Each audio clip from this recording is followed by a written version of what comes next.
story. Normally, we're starting off the show by looking at headlines. Today's headline was Amazon AI and van cameras. And then our second segment of any show is really meant to be a trending topic. And this is supposed to be a trending topic that is algorithmic in terms of seeing what's going on Twitter or seeing what's going on YouTube. But it can also be algorithmic, it can also be a trending topic in a policy sense, in a public discourse sense. And that's where I think legitimately there is an opportunity for us to look at municipal broadband as a trending topic. That, interestingly enough, recently the city of Toronto announced that they're going to be opening up their municipal fiber as a mechanism for delivering cheaper internet, as a mechanism for allowing people to get easier access to the internet, maybe subsidize the internet. The details are still coming forward.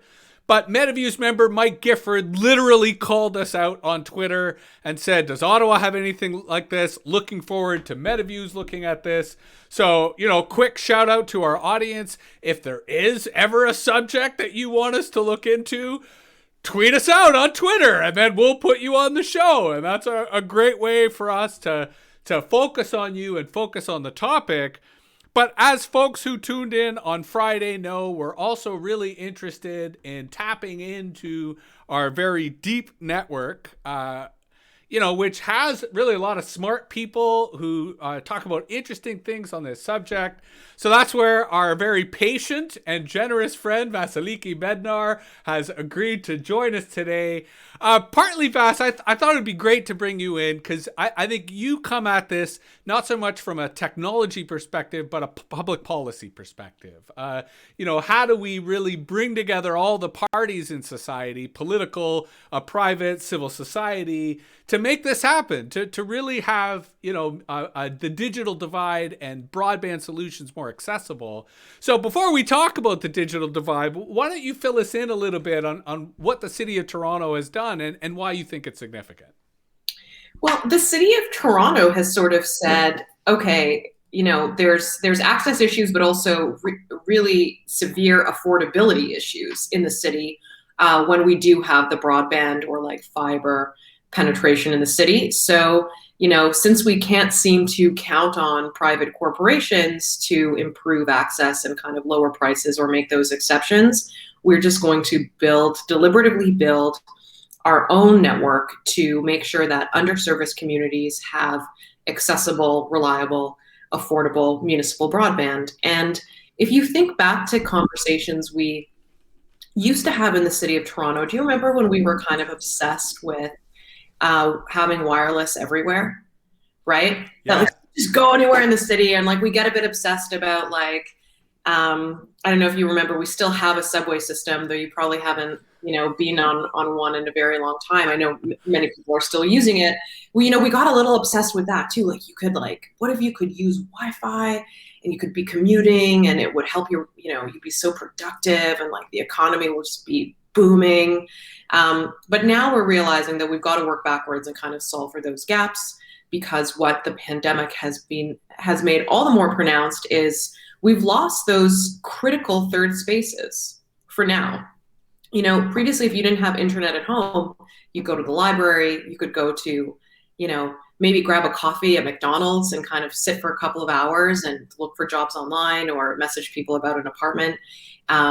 But with lockdown, we've lost that, and that makes kind of people suffer even more, because in our increasingly digital society, it's not a privilege to access the internet. So I'm rambling a bit, but I think it's a bold move from the city of Toronto. I'm proud of the city for taking this on, but it also makes me sad when I think about the kind of structural economic forces that have prevented us from servicing those communities in the first place.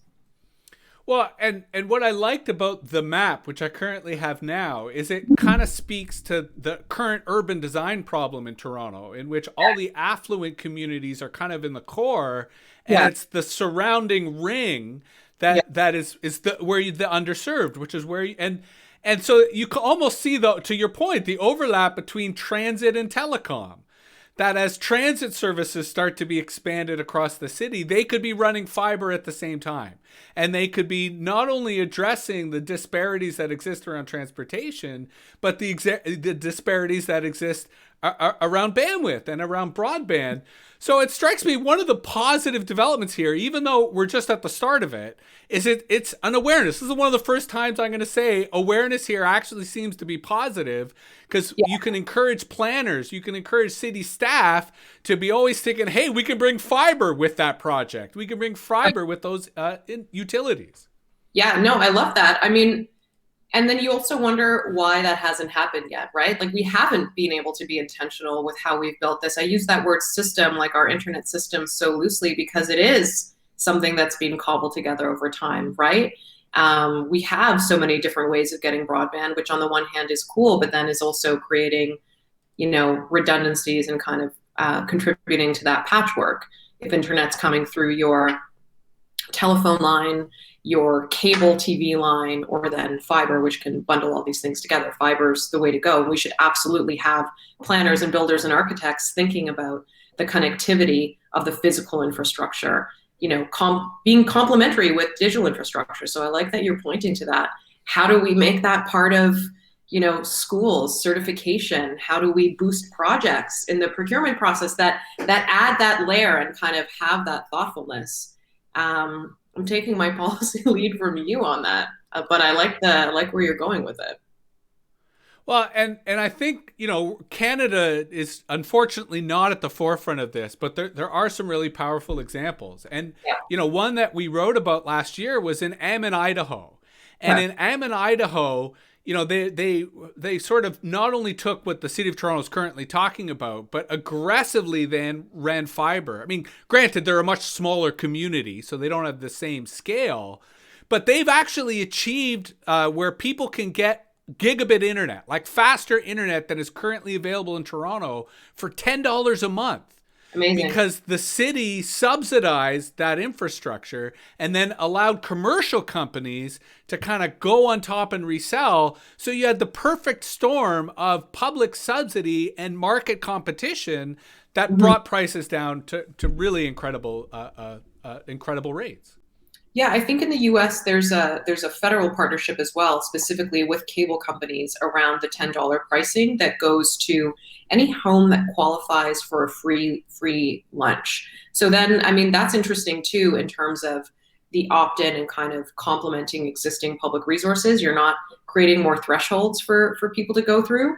A challenge in achieving that in Canada is just, one of the thorny issues related to the provision of internet, not to be boring because I know this is a fun show, but in Canada we actually allow companies to compete both on the facilities for internet and the service themselves. So in other jurisdictions those are kept deliberately separate.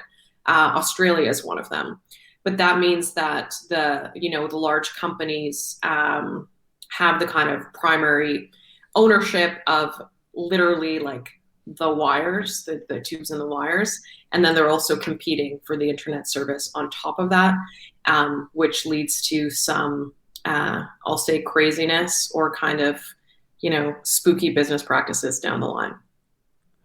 Well, and in the chat, Mike and Nuviak pointed out sort of the old truth of telecom, which is that you need subsidy, right? You need rich users subsidizing poor users. It used to be that urban users would subsidize rural users.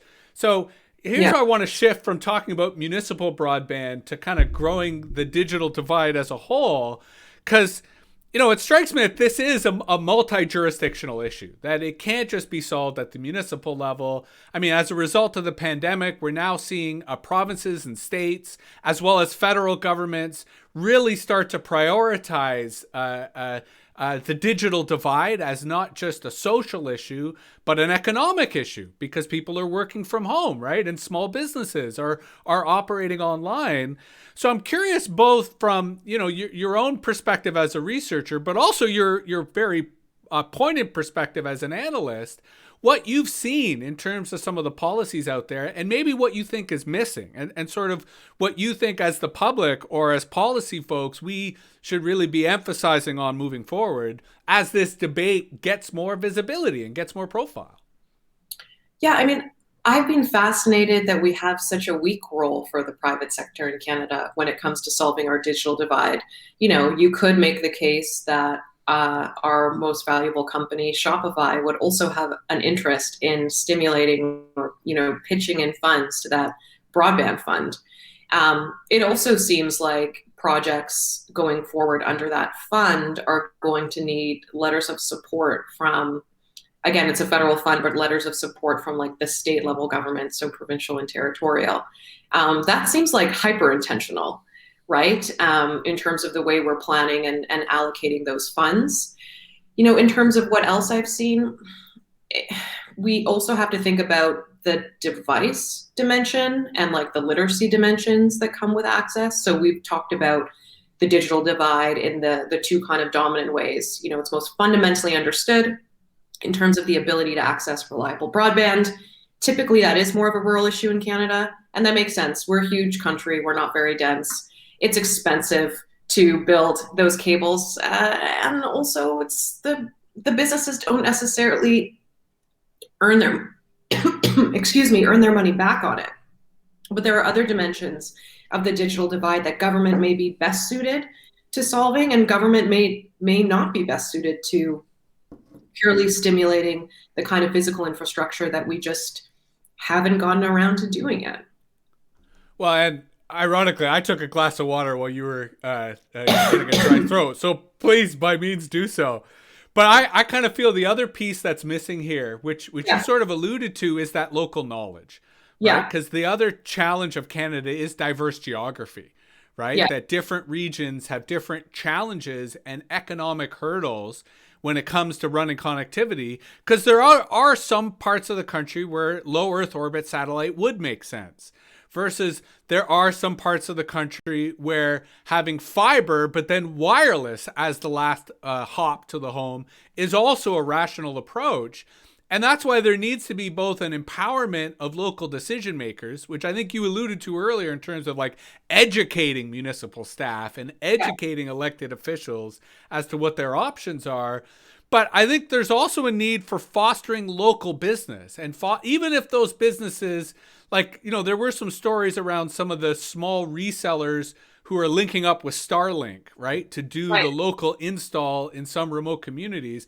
I mean, I'll sort of accept that, even though I would prefer that local company actually be the provider and actually be, the kind of company that manages and configures the internet, because those values might be different in terms of, whether they want net neutrality or maybe they don't want net neutrality. I think an individual community should have the right to self-determination to decide those values, and they won't have that option if they don't control their own internet. So, I mean, how do you see the intergovernmental dialogue or the intergovernmental coordination? Because it strikes me that that's a necessity, that's a prerequisite. Is there a means of doing that without it becoming bogged down in the kind of glacial pace that plagues all consultative or multi-jurisdictional policy initiatives? Well, I mean, I worry that some of that work will just fall on the shoulders of those community leaders who are trying to lead those projects, making it all the more difficult. I mean, something we're really bad at as policymakers collectively, we want to do things that are forever and for everyone.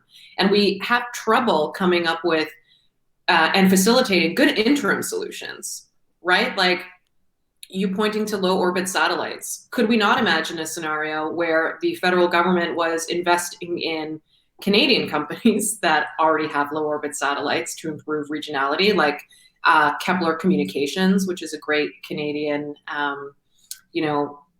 hometown hero kind of story, to say, here's what we want to do to get 98% of Canadians connected by 2026. This is the roadmap. It's going to take time. It's going to take partnerships. In the meantime, we're going to burn some money on this interim solution where we're going to improve connectivity by satellite. But our real goal is fiber connectivity, and here's why. We're really, I don't know why, I can't say why we lack that creativity or kind of, again, the work to have meaningful interim solutions, but that is something I'd love to see more of. And I think Canadians would actually get pretty excited if we had a better interim solution for people on that connectivity roadmap. Well, and here's where I think the paradox is, and allow me to phrase it as a question, even though I don't expect you to have the answer to it. But I'm curious to hear your thoughts nonetheless. Normally when we talk about policy, right, the big issue is always, how do we get the public engaged? How do we get the public to care about this issue? How do we get them mobilized? And yet this issue, that doesn't seem to be the problem. Right? Like, this seems to be, especially in rural Canada, this is the number one issue, right? Rural municipalities across Canada, they are being hard pressed on this by their residents. So this is the one instance in which we have a policy debate, we have a policy area where it's, while complicated, it is fairly straightforward, and the solutions are fairly straightforward, and the public support is there.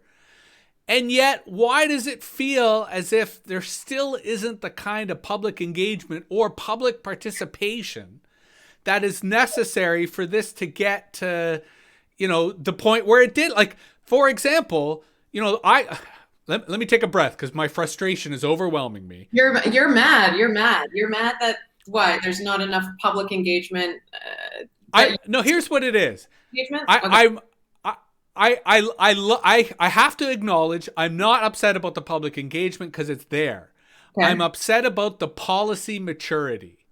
I feel that this is one of those instances in which everyone is there, everyone is interested, and we're still having a conversation that's 10 or 20 years old, rather than having a conversation that reflects either the pandemic's reality, which is that the internet is so essential, it's undeniable, or the economic reality that it's right now priced at a far too prohibitive cost, and it needs to be far cheaper if it's going to be as universal and inclusive and as accessible that we need it to be.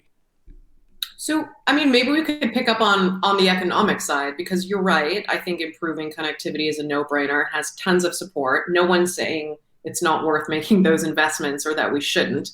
At least the algorithm isn't showing me those people in my feed, which I say somewhat facetiously. On the economic side, there are some interesting kind of structural impediments to lowering prices in the way that I think we all imagine should be a little bit easier than it is. Earlier, I tried to point to the fact that we allow companies to compete both on facilities and services.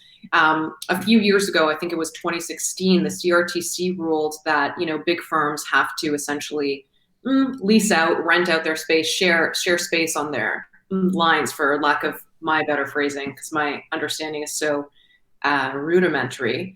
So what actually ends up happening is that the large companies, TELUS, Rogers, Bell, Shaw, I think are the four major players, inadvertently receive a lot of business information about their competitors. They know who they're servicing and where, because they have to let those kind of players share their physical infrastructure. That in turn allows them to, I want to be careful about how I phrase it, but like manipulate on price a little bit, right? They know their competitors' prices, so they can sort of, they borrow discount brand names and then sell under, Kudo or Freedom, etc., which creates the illusion of more competition, but then also further prevents those independent players you pointed to, tech savvy, from gaining more market share, from earning the customers that they really want. Now, at the same time, we're in this really interesting moment where even though there's, a well-documented oligopoly with our telecoms, I think people kind of hate them. They really want alternatives. Just last week, news broke that Bell, TELUS also took federal wage subsidy money. Well, they've recently laid people off. They've raised prices in the pandemic. A couple of those announcements had been, forecasted to customers. I think pre-pandemic, but it's still super frustrating. And I think the annoyance from people that, wait a second, it's a pandemic and this is a lifeline for me. And now it's going up by even modest amounts, 5, 10, $15, is, untenable for a lot of people. And we know from survey research that people, you were pointing to the essentialness of the internet. We know people are foregoing, scrimping on their grocery bill, on other essential items, just to maintain that lifeline. Which points to the urgency. So in addition to these investments and kind of goals, it is powerful for the government to make those commitments, right? It's something we can hold them to, even if it's frustrating that 2026 seems so far away. We have to revisit the economic structures that allow the business of internet to exclude so many consistently and kind of rip off the rest of us. Well, and if only because we're here at Twitch. I mean, from my own experience where I only recently got fiber internet, it has blown me away the extent to which Twitch can be such a rewarding social space, that when you have enough bandwidth to be, physically in a space with someone in terms of audio and video, like physically in the sense that you feel that you're in the same space because the bandwidth is so rich. I mean, that really blows my mind as to, we take for granted, those of us who have been able to get these fast connections, how much of the social environment, how much of even an intimate environment is enabled by high-speed internet, and that denying people that in a pandemic has tremendous, it's not so much making me feel guilty, but it's making me feel an even greater moral imperative to try to have fiber for all as a concept. Fiber for all is a concept, absolutely. But also, just because it's easy to put information online or disseminate it that way, when we go back to those other kind of demographic gaps that are certainly part of the digital divide, and I'll point to maybe the most obvious one, which is generational. My grandmother is 94 years old. She got an iPhone last year, partially so we could, she's Greek. She does voice to text. We can FaceTime with her sometimes, but this is not where she's comfortable. She does not want a computer or an iPad. She does not have the internet. And on the phone with the bank at the start of the pandemic, they're like, yeah, girl, just do your banking online. Well, she can't. When certain stores were like, hey, like tweeting out, guess what? The first hour, I can't remember what it was, the first hour at groceries and pharmacies were just for seniors. And she's like a super senior, right? I'm calling her and I'm explaining it to her, and she's trying to verify this information. And I'm like, no, trust me. And she's like, well, it's not in the newspaper. It's not in the newspaper. And it's not on the news. She has she's like, I didn't hear it on the news. I didn't see it in the newspaper. Are you sure I can go the first hour? I'm like, yes. So, that hit home for me. Whereas previously it was more just like, haha, they're in their 90s and it's fun to go to their place because they don't have the internet. So it's like a digital detox for me. But when it becomes this, shopping or pre-ordering her groceries, all those easy, amazing things that could make her life a lot easier, she can't really do without a lot of support. And that's a digital divide too. Whereas policy-wise, I was like, oh, it's so easy. Like just use your phone and order the food that you want. Anyway, I'm rambling a bit, but yeah, fiber for all, but also, the education, the support, the devices.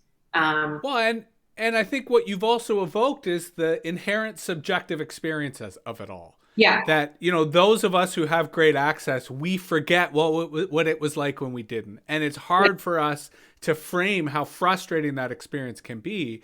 Now, I do want to acknowledge our friend Mike Nuvayak in the chat, because he has been participating quite actively. And he makes a very valid point, which, one solution is a Bell, Thales, SaskTel buyout in rural and remote areas in partnership with First Nations, so that you then actually have community ownership of internet infrastructure.